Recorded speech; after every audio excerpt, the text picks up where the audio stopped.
इंदिरा एकादशी का व्रत यदि आप भी करते हैं तो यह वीडियो आपको जरूर देखना चाहिए और जो नहीं करते हैं उन्हें भी देखना चाहिए, क्योंकि यह व्रत पितृपक्ष में पड़ता है, श्राद्ध पक्ष में पड़ता है।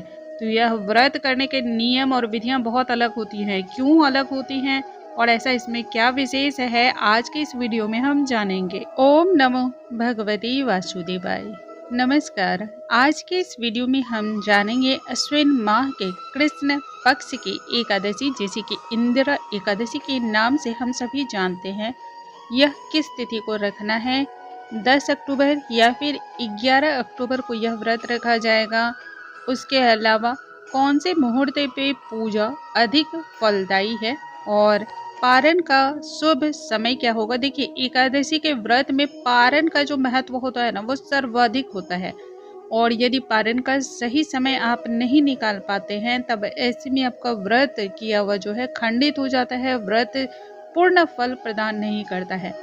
किन लोगों को यह व्रत खास तौर पे करना चाहिए, इस व्रत को करने से क्या क्या फल आपको प्राप्त होते हैं और यह व्रत क्यों सर्वाधिक महत्व रखता है, इस व्रत को करने के बारे में क्यों भगवान श्री कृष्ण ने भी कहा है, उन सारी चीज़ों के बारे में आज के इस वीडियो में हम जानकारी देंगे। आइए वीडियो को हम स्टार्ट करते हैं। नमस्कार दोस्तों, कैसे हैं आप सभी। उम्मीद करती हूँ आप सभी स्वस्थ होंगे, सुरक्षित होंगे और आप सभी के उत्तम भविष्य की कामना करते हुए आज का ये वीडियो स्टार्ट करती हूँ। साल 2023 में इंदिरा एकादशी का व्रत जो है बहुत ही महत्वपूर्ण माना जा रहा है, क्योंकि इस दिन बहुत सारे शुभ संयोग तो हो ही रहे हैं। और वैसे भी देखिए, इंदिरा एकादशी जो है ना, वैसे भी अपने आप में महत्वपूर्ण माना जाता है, क्योंकि यह पितृपक्ष के दौरान आता है और पितृपक्ष में आने के दौरान इसका महत्व और अधिक बढ़ जाता है, क्योंकि इसमें आपको भगवान विष्णु, माँ लक्ष्मी के साथ ही अपने पितरों का भी आशीर्वाद प्राप्त होता है। देखिए, इस व्रत में एक गलती बिल्कुल नहीं करनी चाहिए। ईश्वर भी कहते हैं, यदि आप अपने पितर को खुश रख पाते हैं, आपके पितर आपसे प्रसन्न हैं, तभी आपको देवी देवताओं का भी आशीर्वाद प्राप्त होता है। इसलिए इस एकादशी का महत्व और भी ज्यादा बढ़ जाता है। किसी भी व्यक्ति की तरक्की में यदि कोई बाधा आ रही हो, घर परिवार में बार बार कोई ना कोई प्रकार के रुकावट, कलह, कलेश हो रहे हों, या फिर ऐसा लगे कि कामयाबी नहीं मिल पा रही हो, जितना मेहनत आप करते हो उतना फल आपको नहीं प्राप्त हो पा रहा हो, संतान जिद्दी हो रही हो, या घर में अनावश्यक रूप से किसी न किसी कारण जो है ना टेंशन का माहौल हमेशा क्रिएट रहता हो, तो समझ लें कि आपके यहाँ आपके पूर्वज, आपके पितर जो है वो नाराज हैं। ऐसे में यह एकादशी बहुत अधिक महत्वपूर्ण रखती है, क्योंकि यह एकादशी आप अपने पितरों को भी प्रसन्न करते हैं।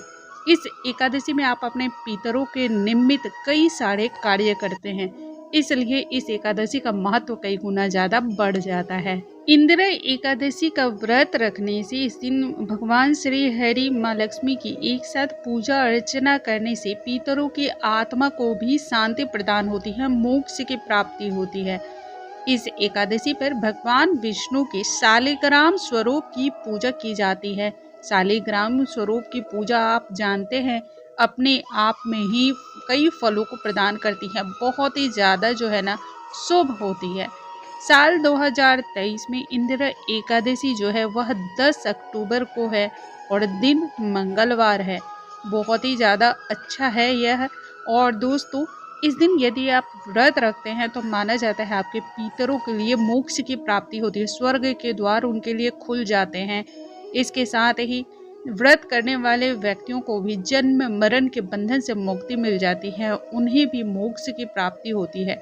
इस लोक में सभी सुख प्राप्त होते हैं और मरने के बाद उन्हें स्वर्ग लोक में भी सभी सुखों की प्राप्ति होती है। हिंदू पंचांग के अनुसार इंदिरा एकादशी की शुरुआत 9 अक्टूबर को ही हो जा रही है, यानी कि दिन सोमवार को दोपहर 12:36 पर ही इंदिरा एकादशी जो है वह शुरू हो जा रही है और 10 अक्टूबर दिन मंगलवार को दिन में 3:08 पर इसकी समाप्ति होने वाली है।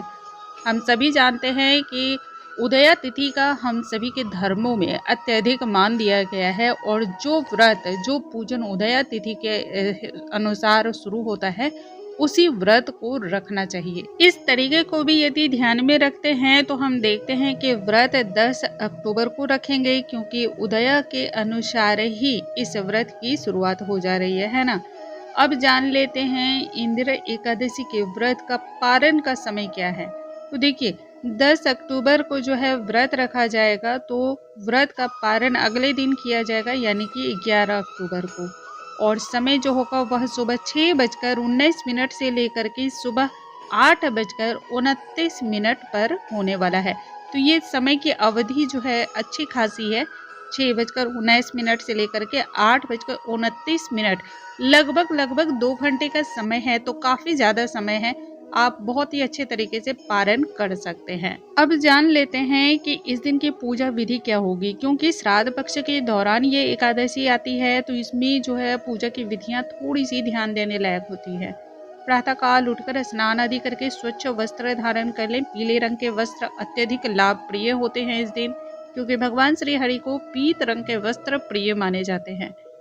अब इसके बाद आपको सबसे पहले भगवान श्री हरि माँ लक्ष्मी के समक्ष एक दीपक प्रज्वलित कर लेना है और उसके बाद व्रत का संकल्प ले लेना है। व्रत का संकल्प लेने के बाद संक्षिप्त रूप से आप पूजन अर्चना को संपन्न कर ले। भगवान हरि और माँ लक्ष्मी को स्नान कराएं या स्नान का भाव कराएं, वस्त्र समर्पित करें। उसके बाद अष्टगंध, चंदन, पीली हल्दी, इन सभी से जो है आपको तिलक करना चाहिए, टीका लगाना चाहिए। माँ लक्ष्मी को कुमकुम अवश्य अर्पण करें। भोग लगाएं। भोग में आप जो भी आपके पास अवेलेबल हो, यदि पीले रंग के भोग हों तो बहुत ही अच्छा है। ऋतुफल पीले रंग के आप अर्पण कर सकते हैं, मिष्टान अर्पण कर सकते हैं, धूप दीप आप अर्पण करें।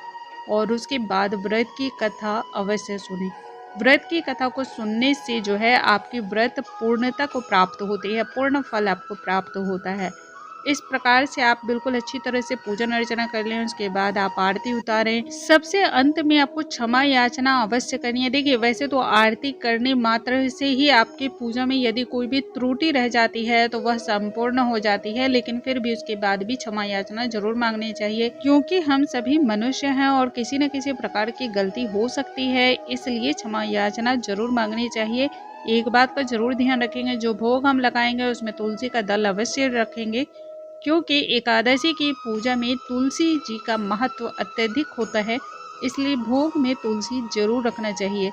और यदि आप स्नान भी कराते हैं भगवान विष्णु को, उसमें भी यदि तुलसी दल रखकर स्नान कराते हैं तो कहते हैं इससे भगवान विष्णु को कई गुना ज़्यादा जो है ना, इससे शीतलता प्राप्त होती है। तो बहुत ही ज़्यादा शुभ माना जाता है तुलसी जी का प्रयोग, तुलसी दल का प्रयोग तो जरूर करना चाहिए। दोपहर में यानी कि 11:30 बजे से लेकर के 12:30 बजे के बीच में आप अपने पितरों के निमित्त दान करें, उन्हें तर्पण दें, जलार्पण करें और किसी न किसी जरूरतमंद को अपने पितरों के निमित्त भोजन कराएं। इसके अलावा गाय, कौवे और कुत्ते को भोजन जरूर दें, क्योंकि यह व्रत जो है दान दक्षिणा से और भी ज़्यादा फलदायी होता है।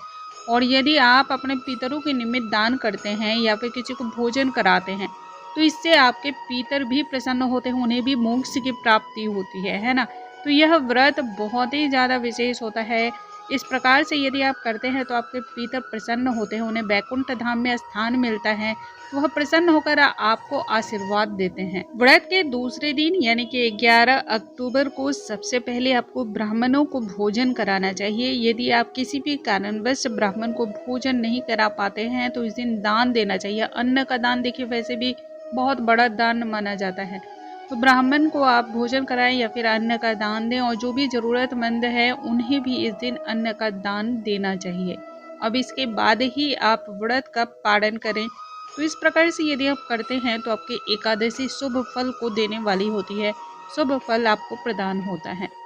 दोस्तों मुझे उम्मीद है आज की ये जानकारी आप सभी को बहुत अधिक पसंद आई होंगी। ऐसी और भी जानकारियों के लिए हमारे चैनल पर बने रहें। अगले वीडियो में हम एक नई जानकारी के साथ फिर से मिलेंगे, तब तक के लिए नमस्कार दोस्तों।